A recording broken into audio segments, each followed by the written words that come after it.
Lá no Novo Testamento.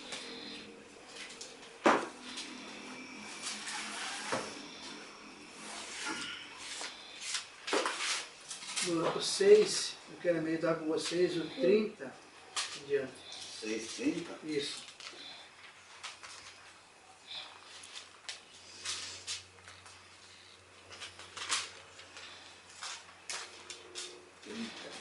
Trinta em diante. Marcos 6, 30 em diante. Vamos ler. Então, prestem bem atenção na leitura aí que tem aí para vocês meditarem bem na palavra. Diz assim: voltaram os apóstolos à presença de Jesus e lhe relataram tudo quanto havia feito e ensinado. E ele lhes disse: vinde repousar um pouco à parte, num lugar deserto, porque eles não tinham tempo nem para comer, visto serem numerosos os que iam e vinham. Então foram sós no barco para um lugar solitário. Muitos, porém, os viram partir e, reconhecendo-os, correram para lá, a pé. De todas as cidades, chegaram antes deles. Ao desembarcar, viu Jesus uma grande multidão e compadeceu-se deles, porque eram como ovelhas que não tinham pastor, e passou a ensinar-lhes muitas coisas. Em declinando a tarde, vieram os discípulos a Jesus. Eles disseram, é deserto esse lugar, e já avançada a hora. Despede-os, para que, passando pelos campos ao redor e pelas aldeias, comprem para si o que comer. Porém, Jesus lhe respondeu: dá-lhes vós mesmo de comer. Disseram-lhe: iremos comprar 200 denários de pão para lhes dar de comer? E ele lhes disse: quantos pães tendes? E de ver. E, sabendo-lhes, responderam: 5 pães e 2 peixes. Então Jesus lhe ordenou que todos se assentassem em grupos sobre a relva verde. E fizeram, repartindo em grupos de 100 em 100, e 50 em 50. Tomando os 5 pães e os 2 peixes, erguendo os olhos ao céu, abençoou e partiu os pães e deu-os aos discípulos para que distribuíssem, e por todos repartiu também os peixes. Todos comeram e se fartaram, e ainda recolheram 12 cestos cheios de pedaços, de pães e de peixes. E os que comeram dos pães eram 5.000 homens. Passagem interessante nessa passagem. A passagem que muitos pregadores já ouviram pregar, já falar sobre essa mensagem da multiplicação dos pães. Já ouviram falar sobre o lado místico da mensagem, sobre a multiplicação dos pães e dos peixes ali. Mas o que eu quero meditar com vocês aqui, ele está no versículo 35, 36 e 37. Declinando a tarde, viram os discípulos a Jesus e disseram: é deserto esse lugar, e já avançada a hora.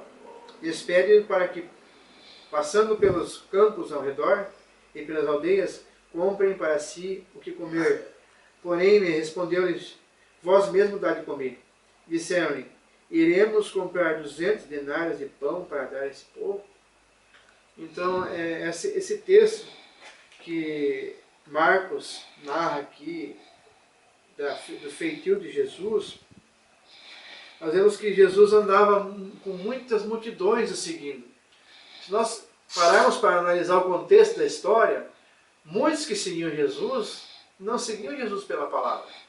Não seguiam Jesus por ele ser Deus encarnado.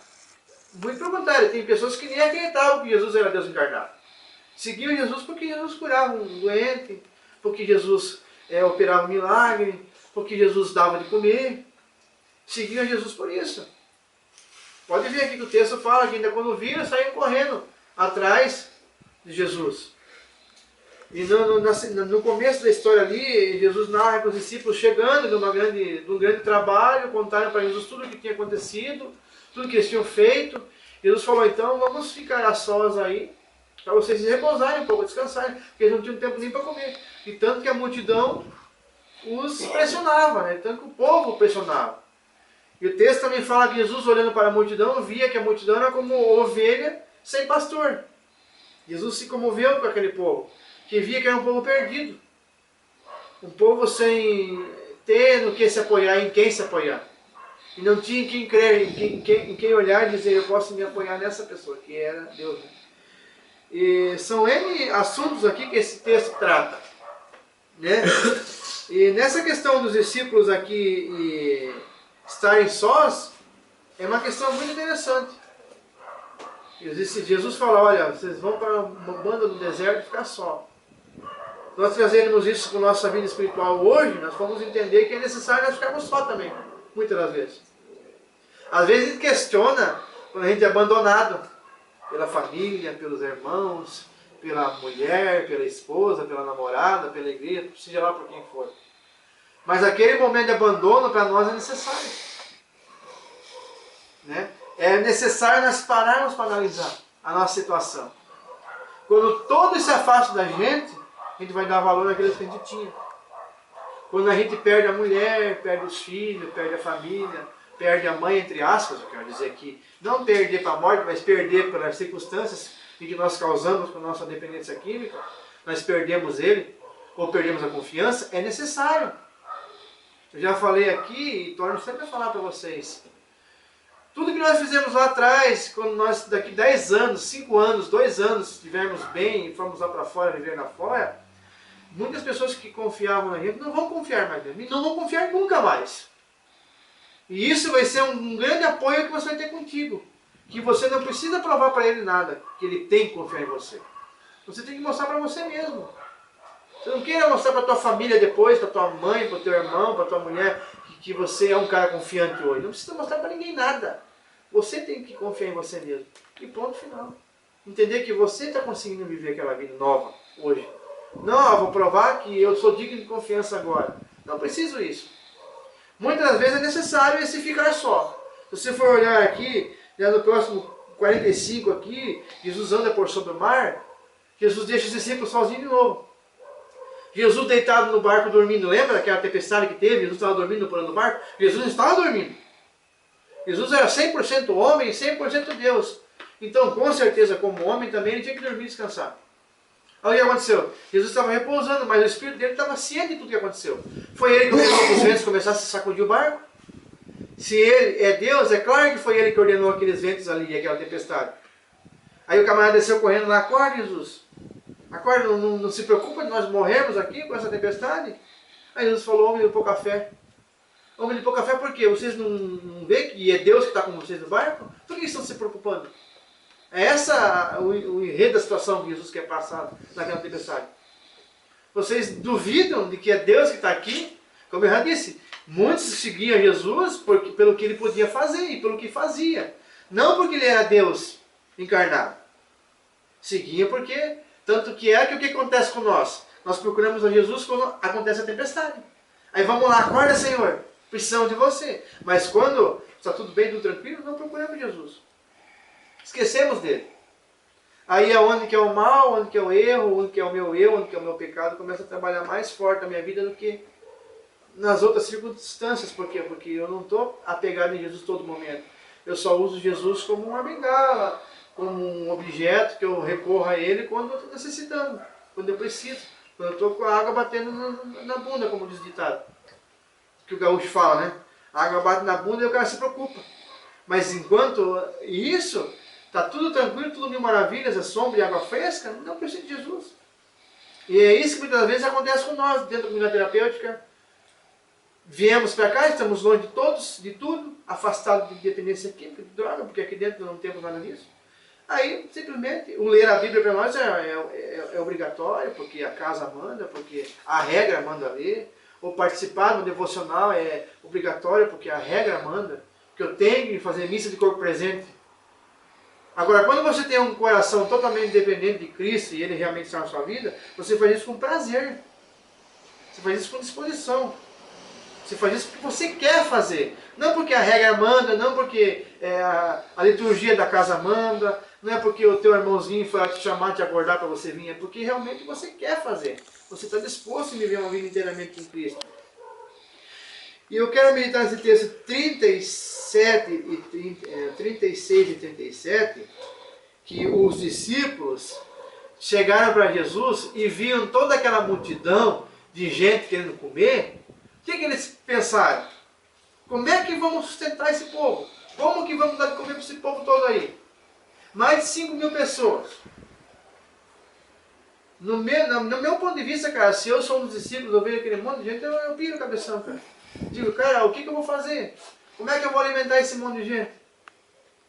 Como é que eu vou dar de comer para mais de 5.000 pessoas, fora crianças e adolescentes ali, né? Sem contar crianças de colo, entendeu? E Jesus olha para os discípulos e fala, por que vocês mesmo não dão de comer? Aí eles dizem entre si, falando nosso português declarado, ah, Senhor, então eu vou pegar R$2.000 e vou comprar de pão para esse povo.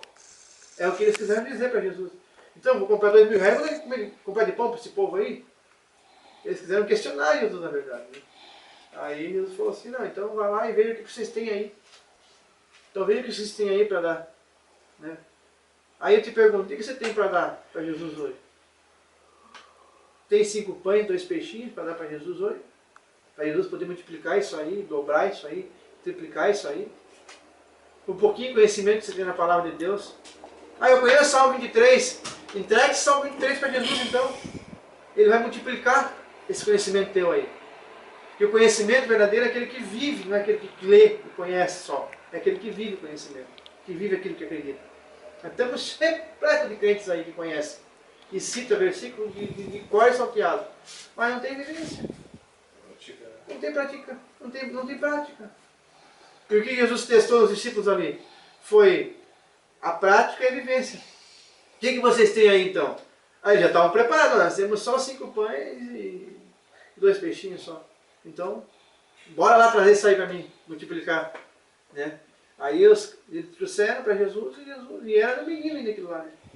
No texto de Mateus ele explica melhor esse texto aqui. Ele fala sobre o texto que essa comida era de uma única pessoa só. E essa multiplicação foi tão abençoada que sobraram até. Que sobraram. Por que sobraram 12 cestos cheios? Né? Não podia sobrar 10? Sobrar 5? Sobrar 13? Teve que sobrar 12? 12 era para os discípulos. Para não dar briga. Era para mostrar para os discípulos os 12. Os 12 discípulos, era para mostrar para eles. Entendeu? Está aí o que vocês podem fazer também. Agora, muitos teólogos estão preocupados em saber se essa multiplicação com os 5 pães conseguiu alimentar todo mundo, ou Jesus colocou um pano lá, como aquele mágico lá, como é que é o nome? David Copperfield lá, joga um pano em cima e aparece lá 2 cestos cheios de pão. Para mim não interessa como Jesus fez, para mim interessa que Jesus alimentou o povo. Entendeu? Para mim não interessa como é que ele fez a multiplicação dos pães e dos peixes, para mim interessa que ele deu de comer. E muitas pessoas querem descobrir como é que Jesus fez aquilo. Mas isso são coisas que ninguém vai descobrir, cara. Nenhum cientista, ninguém vai saber, só Deus sabe como ele fez. Ele é dono de tudo, dono da vida, dono da morte.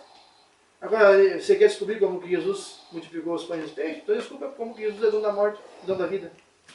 Se descobrir isso, você pode me dizer como é que ele descobriu, então, fez a multiplicação dos pães e dos peixes.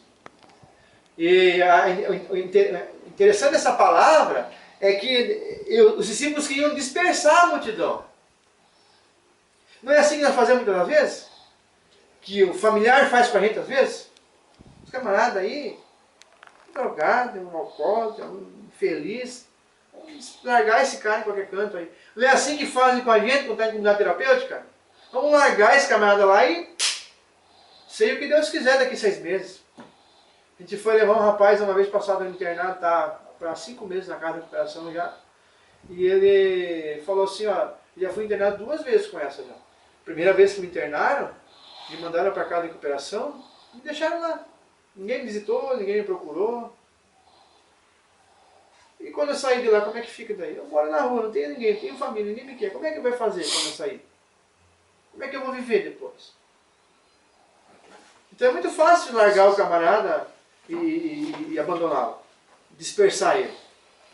E os discípulos armam um monte de desculpa lá, o lugar é deserto, a noite está vindo, não tem comida, nós arrumamos um monte de desculpa. Entendeu? Quando nós queremos se ver livre de alguém. E assim no convívio também na casa da recuperação também, um com o outro.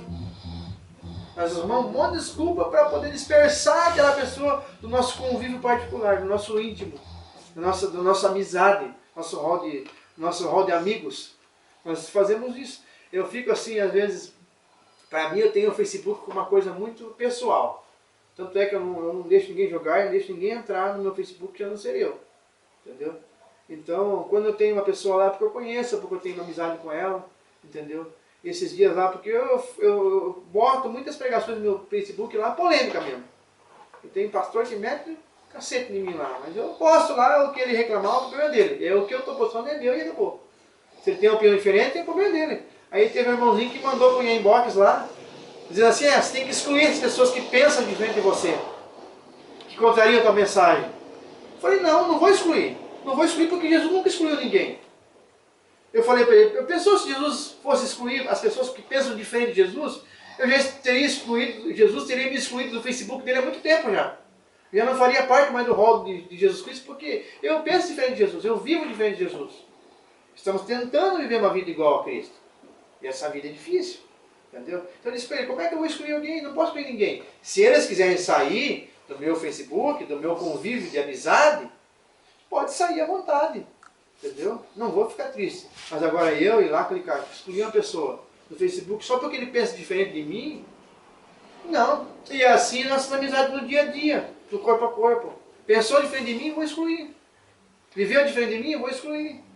Não consigo ajudar aquela pessoa com minha ajuda física, moral, espiritual, vou excluir então. É assim que nós agimos às vezes na comunidade terapêutica. Deixamos de lado. Clicamos lá em excluir no Facebook e excluímos uma pessoa. Estou usando um exemplo do Facebook. Porque Facebook é uma coisa, a vida pessoal é outra. E fazemos igual às vezes. A pessoa é diferente, bora excluir. Não serve para mim. Vou me afastar. E Jesus não veio para afastar, Jesus veio para unir. Jesus veio para aproximar as pessoas, mesmo sendo diferentes. E Jesus pergunta para ele, por que vocês não dão de comer? Né? Então, por que você não ajuda o seu irmãozinho? Da forma que você sabe. Você não sabe ajudar com palavras, mas ajuda com oração então. Vamos orar junto então. Tá, o irmãozinho está na crise de abstinência, não posso falar uma palavra para ele de Deus que vá acrescentar na vida dele, então vamos sentar junto aqui e vamos orar. Vamos meditar em Deus aqui, em silêncio, junto nós dois aqui. Quem sabe você quebra aquele gelo, você quebra aquele momento momento de contenda, de ira, de desunião naquela hora. E é um texto bem interessante esse da multiplicação dos pães e dos peixes, que Jesus manda o povo sentar em grupos de 50 e 100. E aonde Jesus manda sentar? Em pastos verdejantes. É mais uma lição que Jesus está dando para os discípulos. Podia sentar em qualquer lugar. Ah, mas como no deserto vai ter grama? No deserto de Jesus tem grama. No deserto de Jesus tem água. No deserto de Jesus tem árvore, tem sombra. Tem tudo. Jesus faz brotar água na rocha. Então como que no deserto de Jesus... Questiona, mas como que Jesus estava no deserto e tinha grama? Tinha, pergunta para Jesus então. Tinha, porque Jesus faz brotar água da rocha e ele faz nascer grama no deserto. E manda sentar o povo nos pastos. Os pastos ali simbolizam a tranquilidade. Simboliza a calmaria. Jesus estava dizendo para aquele povo, relaxe, fique tranquilo. Porque o povo, quando vê que o bolso começa a esvaziar, a barriga começa a doer, o povo se apavora. O povo fica ansioso. O povo fica nervoso. Mas Jesus não estava nem aí, nem preocupado com isso. Jesus sabia que ele podia resolver aquilo num piscar de olhos. Ele não precisava nem os discípulos trazer aqueles pãozinhos, aqueles peixes. Jesus ia lá e ele mesmo fazia os pães e os peixes aparecer do nada, se ele quisesse. Mas ele quer ver o nosso trabalhar. Quer ver o trabalhar dos discípulos. Os discípulos realmente queriam dispersar a multidão. Ou ele queria ensinar aos discípulos não simplesmente dispersar a multidão e abandonar aquele que necessita, mas sim ir lutar a favor deles. Então vamos aí ver o que vocês têm, Jesus falou. Tem 2 peixinhos e 5 pães, então é esse aí que nós vamos multiplicar então. É com esse aí que o povo vai comer. Eu até imagino que algum olhar para Jesus e falar assim, esse cara está louco. Vai dar a comer para esse monte de gente aí, 5 pãezinhos, 2 peixinhos. Eu até riria se fosse eu. Porque o ser humano é pouca fé mesmo. O ser humano só é Tomé puro. O ser humano é Tomé puro, cara. E não critiquem Tomé quando vocês lerem esse texto, que Tomé não estava errado não. Que Jesus falou bem claro para eles, assim, ó, cuidado que virão muitos em meu nome, dizendo Cristo. E o que Tomé fez quando viu aquele camarada lá? Ah, então deixa eu pegar aí para ver então. Duvido que o Senhor Jesus mesmo. Quis pegar aí. Dou na mão. Às vezes a pessoa quer crucificar Tomé como se Tomé fosse um Judas. Não, Tomé não estava errado naquilo que ele fez. Ele queria ver quem que era Jesus mesmo. Queria sentir. Eu mesmo sempre falo, olha camarada, eu creio na palavra de Deus. Entendeu? Eu não sigo Jesus pelo que ele pode fazer. Jesus pode levantar um paralítico? Pode. Mas da mesma forma que ele pode levantar um paralítico, ele pode fazer uma pessoa que não tem braço, restaurar o braço de volta. Isso Jesus fez. Hoje, esses milagres fajutos que você vê por aí, você não vê isso aí. Você não vê uma pessoa sem pé andar. O camarada orar e o pé voltar. Que é fácil fazer aquele milagre que ninguém pode ver, que ninguém pode descobrir, que ninguém pode ver a verdade. Mas agora aquele milagre que realmente Jesus faz, é milagre completo. Completo. É milagre que transforma tudo. Que faz voltar a ter dedo na mão. Se ele criou esse corpo aqui, como é que ele não vai poder fazer voltar um dedo? Ele que fez esse corpo, ele pode fazer voltar um dedo. Mas muitas vezes é necessário perder um dedo. Necessário perder um braço. Necessário perder um olho. A Bíblia diz que é mais fácil entrar no céu sem um olho do que entrar com os dois e ir para o inferno. Mais fácil ir para o céu com o olho do que com os dois e ir para o inferno. Entendeu? Então, às vezes, você tem que ficar no deserto. Você tem que ficar sozinho, às vezes. E você vai ter que usar os seus mecanismos que você tem. Como Jesus falou para os discípulos, o que vocês têm aí, então? Ah, temos tantos peixes, tantos pães. Então, é isso aí que nós vamos usar. Então, a mensagem que eu deixo para vocês hoje é o que você tem hoje para oferecer para Jesus? É os 5 pães? É os 2 peixinhos? Oferece ele, então usa eles aí que Jesus vai multiplicar muito mais. Se você está sozinho, no psicológico da tua mente, se sentindo sozinho entre aspas, né? Você está sozinho às vezes sem apoio moral, sem apoio espiritual da família, de alguma pessoa querida que você gosta. Mas você não está sozinho, você está com Deus. Deus está com você. A gente cria uma redoma de vidro em volta da gente, achando que Deus só vai estar com a gente se a gente tiver com a Bíblia debaixo do braço. Achando que Deus vai estar com a gente só se a gente conhecer a Bíblia toda. Mas Deus escolhe estar com a gente. Se você está aqui na 34ª interação, é porque Deus está com você. Deus permitiu que deu essa nova oportunidade. E Ele sempre vai dar mais uma chance para nós, enquanto estiver vivo. Mas vamos aproveitar essa chance que nós temos de estar aqui junto hoje. Muitos países que vivemos por aí, não se pode ler Bíblia, não se pode orar, não se pode nada. Aqui nós podemos isso. Aqui nós temos essa liberdade de poder estar um junto com o outro, lendo a Bíblia, orando, praticando a palavra de Deus. Então eu desejo que vocês coloquem realmente o que vocês têm. Às vezes você pensa, eu tenho pouco. É só 2 pãezinhos. É 5 pãezinhos, 2 peixinhos. Mas isso aí já é o suficiente para Jesus multiplicar. É o suficiente. No teu íntimo aí você sabe o que você tem. Não precisa responder para mim. Todos nós temos algo de bom para oferecer para Deus. Ofereça teu abraço para o teu irmão. Ofereça a tua oração para o teu irmão. Uma leitura de um salmo para ele na hora que ele estiver com aflição. Ofereça lá lavar os pés dele na hora que ele estiver mal. O pé pode estar fedido, mas lava. Porque Jesus lavou os pés dos discípulos. Jesus colocou uma toalha na cintura, uma bacia e deitou com o joelho no pó para lavar os pés dos discípulos. Aí Pedro falou assim, meu Senhor, sendo mestre, vai lavar os pés de nós? E Jesus falou assim, não, se eu não fizer isso, vocês não vão entender. Aí Pedro falou assim, então não me lave só os pés, me lave o corpo inteiro então. Eu preciso do banho completo. Pedro já exagerou, né? Preciso me lavar tudo nos meus pés. Jesus queria ensinar o ato da servidão na hora que estava lavando os pés dos discípulos. Servir, porque lavar os pés do judeu, como o judeu anda muito, ele anda de sandália, os pés dele é muito feio. O pé dele tem tudo que ele tem de imundícia no pé dele. Então, quando você... Pode ver que na cultura judaica, quando o camarada entra na casa, ele tira a sandália na porta. Ele é descalço. Então, quando você lavava o pé de alguém na tua casa, era um ato de amor, de servidão, de compaixão, de carinho para aquela pessoa. Então Jesus lavou o pé de todos os discípulos. E Jesus disse, e assim como eu faço, façais vós também. Jesus não mandou lavar o pé de todo mundo por aí. Sim, claro, se for necessário fazer isso, faça. Mas Jesus quis ensinar o que? A servidão. Servir. É o ato de servir o teu próximo. Se você não servir o próximo, você não está sendo um cristão completo. Cristão não é um título de uma igreja. Não é um batismo que você tomou. Seja ele quando criança, depois adulto. Cristão é o ato de viver a vida com Cristo. Seguir a Cristo. Tentar ser igual a Ele. Ser igual a Cristo é difícil. Mas se nós tentarmos, podemos conseguir ser igual a Ele. Fazer aquilo que Ele fez. Então eu deixo para vocês essa passagem aqui, né, dos 5 pães e 2 peixinhos, que Jesus pergunta, o que vocês têm para mim aí? E eles respondem, temos 5 pães e 2 peixinhos. Então, traz esse aí. Traz esse aí para Jesus aqui, que você tem melhor para você aí, no teu coração, na tua mente, oferece isso aí para Jesus. E Jesus vai multiplicar e você poder distribuir com todo mundo aqui na casa. O que você tem, o que você conhece, o que você entende, seja a tua oração, seja a tua brincadeira, a tua piada que vai fazer aquele camarada ficar triste naquele momento para ele sorrir.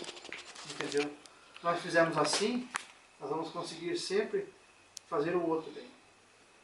O nosso vida cristã tem que ser focado no outro, não em nós. Se nós pensássemos assim, muitos dos cristianismos de hoje em dia seriam diferentes. Não seriam focados simplesmente em formar a igreja, mas seriam focados realmente ao próximo. Quando eu olho para o Marco, vejo o Marco abatido, eu quero ver ele feliz, quero ver ele contente, eu quero ver ele com a paz. E qual é a paz de Deus? Eu falei no Facebook ontem sobre essa paz aí. A paz de Deus não é a paz circunstancial, que depende de circunstância, de eu ter comida, de eu ter roupa, de eu ter casa. A paz de Deus não depende nada disso. A paz de Deus é quando a tempestade está caindo no barco lá, e eu estou tranquilo, porque eu sei que Deus vai ter um jeito. Deus vai dar um jeito naquilo lá. Mesmo que o jeito de Deus não seja o meu. O pastor falava esse dia na igreja, ele dizia que uma mulher estava com o marido com câncer, e o marido dela morreu. E ela chegou para o pastor e falou assim, olha pastor, eu orava tanto para que Deus livrasse meu marido do câncer, e meu marido morreu. Sabe o que o pastor respondeu para ela? Falou assim, mas Deus livrou seu marido do câncer. Mas ele não tem mais câncer. Quando ele está bem. Livre de enfermidade, livre de tristeza, livre de choro. Está livre. Não está com nós, entre nós, mas está com Deus. Mas você vai julgar, dizer que ele não está com Deus? Isso é problema de Deus com a pessoa. A nossa visão aqui na Terra é procurar beneficiar o outro. E mesmo que se beneficiar o outro, tenha que ter alguma perca para nós. Ver o outro bem, às vezes, não é da maneira que nós pensamos. Por isso que eu disse, às vezes é necessário ficar cego, às vezes é necessário ficar pobre, às vezes é necessário ir para a sarjeta, às vezes é necessário a família desprezar, que você vai aprender muita coisa com isso. Em lugar de você questionar Deus e murmurar contra Deus, você vai aprender com isso.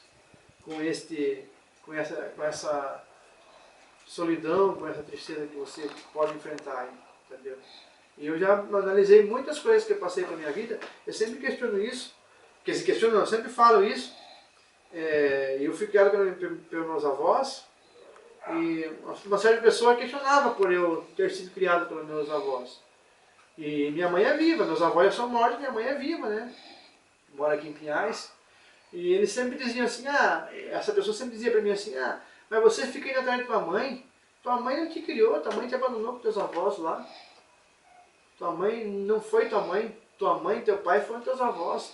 Eu disse para ela assim, mas eu fui criado pelos meus avós porque Deus quis que eu fosse criado pelos meus avós. Porque foi necessário. E com meus avós eu fui filho de verdade. Com meus avós eu conhecia Jesus bem novinho. Conhecia a palavra de Deus bem novo. Com 13 anos eu saí evangelizar. Com meus avós eu era livre, fazer o que eu queria. Para viver a vida do jeito que eu quisesse. Então eu dou graças a Deus por ter sido criado pelos meus avós. E hoje eu dou graças a Deus porque tem minha mãe viva ainda. Que posso visitá-la, que posso andar com ela, que posso ir na igreja com ela. Entendeu? Então você vê, eu tenho uma grande bênção na minha vida.